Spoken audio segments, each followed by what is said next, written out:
Oke, halo guys, welcome back to Muda Belajar Investasi, teman trading dan investasi kalian. Seperti biasa, hari ini kita akan menganalisa beberapa saham yang bisa kita jadikan incaran untuk beberapa hari ke depan. So, teman-teman simak video ini sampai selesai dan mohon bantuannya untuk terus support channel ini dengan cara subscribe, like video ini, dan nyalakan lonceng notifikasinya agar tidak ketinggalan video-video update setiap harinya. So, sekarang kita langsung aja masuk ke chartnya, let's go. Oke teman-teman, seperti yang kita lihat bahwa IHSG hari ini naik 0,68%, tapi lagi-lagi masih tertahan di MA50 ya teman-teman, bisa ngeliat sendiri langsung tuh ketahan di MA50. Tapi menurut gua ya cukup baik ya, candlenya cukup baik. Cuman transaksinya menurut gua masih agak sedikit sepi teman-teman, value transaksinya per masing-masing saham. Dan kita langsung aja masuk ke saham yang kita mau analisa. Yang pertama Antam. Nah, Antam hari ini tuh naik 1,6%. Kalau kita ngelihat stokastik yang menarik ya, golden cross di area jenuh jual, dan juga MACD-nya kelihatan mau golden cross walaupun berada di area minus teman-teman. Nah, untuk Antam sendiri dia lagi-lagi ketahan di resistance-nya dia. Ini adalah resistance-nya. Dia ini dulu adalah supportnya, sekarang udah jadi resistance-nya dan belum berhasil ngebreak. Jadi kalau untuk entry Antam, kalau menurut gua sih tunggu dia berhasil ngebreak ya. Kalau menurut gua, karena kalau nggak berhasil ngebreak dia berpotensi melemah lagi teman-teman sampai ke 1755. Kalau misalkan 1755 sampai ke 1765. Kalau di 1765 itu jebol ya dia berpotensi ke 1700 teman-teman. Ya. Jadi untuk Antam sendiri gue sih maunya tunggu dia ngebreak dari 1900. Kalau dia berhasil menguat ke 1900 menurut gue ya Antam menarik teman-teman. Kalau enggak ya dia masih downtrend teman-teman. Lihat ini dead cross ya, MA100 MA200 dead cross. Ya jadi masih belum kelihatan ada tanda-tanda reversal. Coba kita lihat broksumnya si Antam ya. Nah, kalau kita ngeliat Antam hari ini justru big distribusi teman-teman. Kita lihat nih ya, tanggal 27 Oktober big distribusi. KZ buang barang 19 miliar, BB buang barang, RX beli, ZP beli, CC beli, PD beli, AK beli, BK beli gitu ya.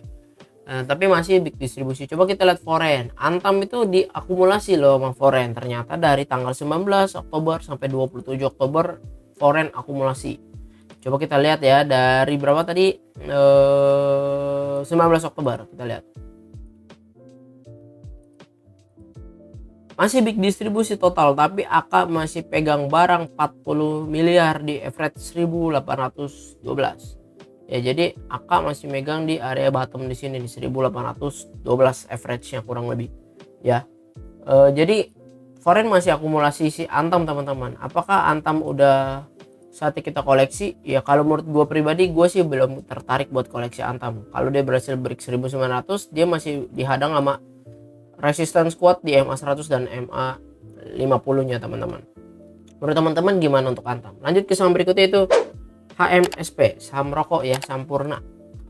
Hari ini dia naik cukup baik 5%, tapi kalau teman-teman lihat bahwa HMSP ini udah mau capai targetnya ya di area sini. Ini analisa udah cukup lama ya, gue gambarinnya dia kalau breakout di sini dia koreksi, ternyata dia breakoutnya nggak pas yang gue gambar di sini, tapi dia beneran breakout di sini ya. Gue tarik nih,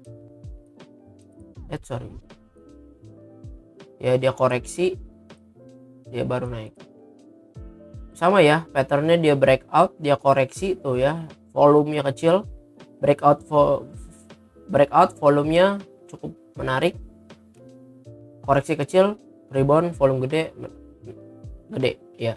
Jadi udah mau capai target. Jadi untuk HMSP sendiri kalau baru entry menurutku udah cukup terlambat teman-teman. Jangan dulu, tungguin dia bikin konsolidasi lagi setelah dia ngebreak di sini nih. Pas di 1050 dia bikin konsol gini, kayak gini lagi ya, pullback lagi baru menarik. Kalau stokastik kan dia berada di jenuh beli gitu ya, harusnya turun dulu. Habis itu kalau MACD-nya cakep, dia golden cross terus dia naik. Ini naik terus di sini, ditambah dia ngebreak dengan MACD menguat positif ya, menurut gue sih cukup menarik untuk HMSP. Tapi tunggu dia ngebreak di area 1050 dan dia pullback garis-garis gitu ya teman-teman. Coba kita lihat nih broksumnya HMSP.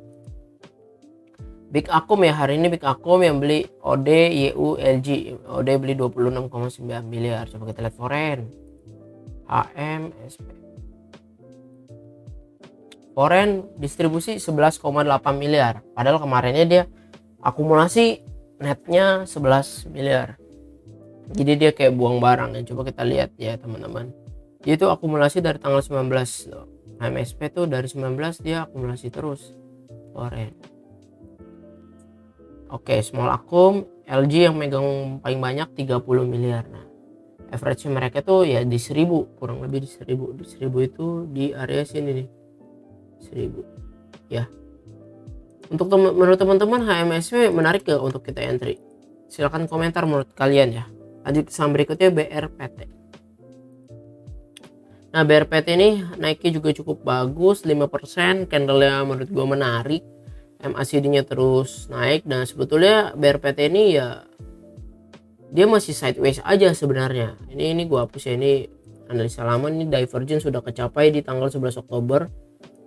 Ya, itu hapus dulu. Stochastic menarik, golden cross. MACD juga menarik nih, dia mau golden cross mau ini. Nah, tapi untuk BRPT sendiri sebetulnya kan dia uptrend terus dia downtrend karena dia jebol dari Fibonacci golden ratio 840 ini jebol gitu ya, rebound dikit pun sebentar jebol. Jadi BRPT waktu itu sempat ya gue lupain. Nah, sekarang dia berhasil balik nih ke Fibo 0,382 di sini 840. Dia berhasil, candlenya cukup bagus, volume cukup bagus. Nah, kapan mau entry BRPT? Kalau menurut gua kalau dia mau valid, benar-benar valid reversal, dia mesti tembusin 890 dulu teman-teman, masuk ke level Fibo 50-nya 0,5, karena di sini juga ada resistance yang menghadang gitu ya. Dia mesti ngelewatin MA 200 dulu lah nih minimal, baru menurut gue menarik. Coba kita lihat ya Broxum-nya. Kalau belum ngelewatin MA 200 menurut gue ya belum bisa reversal, dia masih ketahan ngeri, masih ada resistance yang menunggu dia di MA 200. Nah, hari ini tuh dilihat diakumulasi sama AK sama BK cukup besar ya, 14 miliar 7,9 miliar. Coba kita lihat foreign untuk BRPT. Di situ akumulasi 25 miliar teman-teman. Nah, jadi untuk BRPT kayaknya bisa nih dia tanda-tanda reversal kalau dia ngebreak MA 200. MA 200 itu 860 ya. Kalau dia ngebreak itu sampai ngebreak 890 ya menurut gua BRPT menarik banget buat kita pantau kalau dia berhasil break di situ. Oke. Menurut teman-teman gimana? Lanjut ke saham berikutnya itu Inco. Nah, Inco ini lagi-lagi masih di pola ascending triangle-nya dia gitu ya. Dia berhasil breakout ke atas atau enggak? Kalau enggak ya breakdown gitu ya, atau dia sideways lagi, kita nggak tahu. Kalau misalkan dari stochastic udah menarik golden cross, tapi MACD sideways terus, tapi masih di area positif ya, masih di area positif plus. Nah, tapi dia sideways mulu ya gitu teman-teman. Dan ya kapan entry-nya ya tunggu dia breakout, udah jelas ya. Kalau nggak breakout ya nggak ada momentum ya, buat apa dia ntar sideways mulu teman-teman. Tunggu dia breakout sih menurut gua. Kalau dia breakout dari 6.950, target dia terdekatnya ke 7.150. Setelah kalau ngebreak itu kenceng ya target dia sebetulnya bisa ke 8.200, karena target ascending triangle dia masih sangat jauh ke 8.200. Coba kita lihat Broxum-nya Inco. Inco hari ini small distribusi netral, BK tapi udah akumulasi 12,5 miliar. Coba kita lihat foreign Inco. Foreign net distribusi 3 miliar, kemarin juga buang barang 16 miliar teman-teman. Jadi untuk Inco masih di distribusi, tapi kelihatan BK big money udah mulai ngumpulin 12,5 miliar gitu ya teman-teman. Nah, jadi kapan kita actionnya ya menurut gue sih tunggu dia nge-break dulu teman-teman. Kalau candlenya menurut gue masih cukup bagus, dia berada di MA kuatnya semua, MA 20, MA 50, MA 100, MA 200 masih di atas ya. Terlebih kalau dia berhasil nge-break 7.000 nih di sini ya, 6.950, target ke 7.150. Kalau udah nge-break dia bisa kencang. Menurut teman-teman gimana untuk Inco? Oke teman-teman, sekian analisa saham kita pada hari ini. Semoga analisa ini bisa membantu teman-teman dalam mengambil keputusan untuk trading maupun investasi. Lagi-lagi gue mau ngingetin disclaimer on, jangan jadiin analisa ini sebagai patokan satu-satunya. Teman-teman wajib research lagi supaya nanti teman-teman makin paham, makin tahu kenapa teman-teman beli, kenapa teman-teman jual. Ya, dan terima kasih sudah nonton video ini sampai selesai. Mohon bantuannya untuk terus support channel ini dengan cara subscribe, like video ini, dan boleh juga dibagikan ke rekan-rekan yang lain supaya channel ini makin bermanfaat dan makin bertumbuh dan juga makin bisa membuat banyak-banyak trader terbantu lah ya. Terima kasih semuanya, dan gue ngingetin udah ada channel Telegram, silahkan join dan kita bisa diskusi di sana. Teman-teman juga kalau mau request saham bisa komen di sini dan juga di Telegram. Terima kasih semuanya, salam cuan, bye bye.